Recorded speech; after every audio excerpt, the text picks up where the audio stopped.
Hello, good morning. এই যে এত সুন্দর স্ট্রবেরি দেখতে পাচ্ছ, এটা কিন্তু আমার গাছের নয়, আমার পাশের বাড়ির এক কাকি।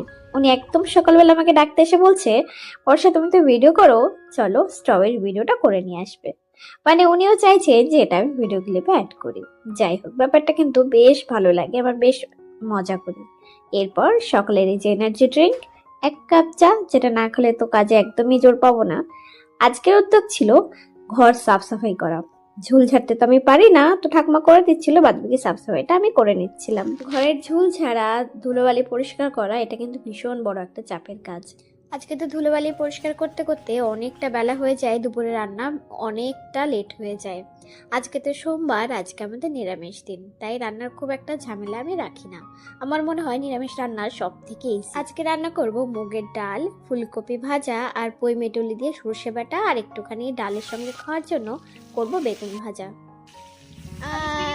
বল আমি ফিশ খাচ্ছি, খাচ্ছি। এনে আয়, এই এটা তুমি খাও, ওটা ডগি খাও।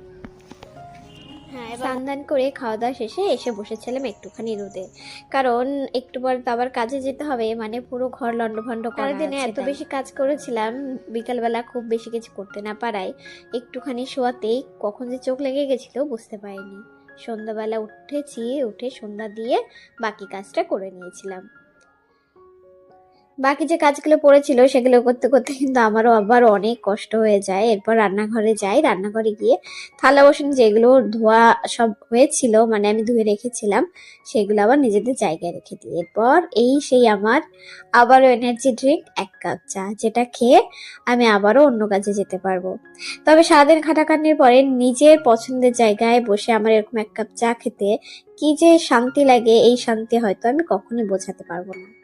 এরপর মা ফোন করলো, মায়ের সাথে বেশ আধা ঘন্টা মতো কথা হয়েছিল।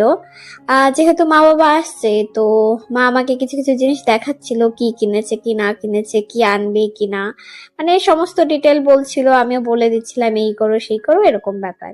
রাতের জন্য কিন্তু আমি দুপুরবেলায় রেডি করে রেখেছিলাম, আজকে ভেবেছিলাম আলু পরোটা বানাবো। তো আজকে ডিনারে আমি আলু পরোটা বানিয়েছিলাম, ঠাকুমাকে দিয়েছিলাম, ওনারও কিন্তু বেশ ভালো লেগেছে খেতে।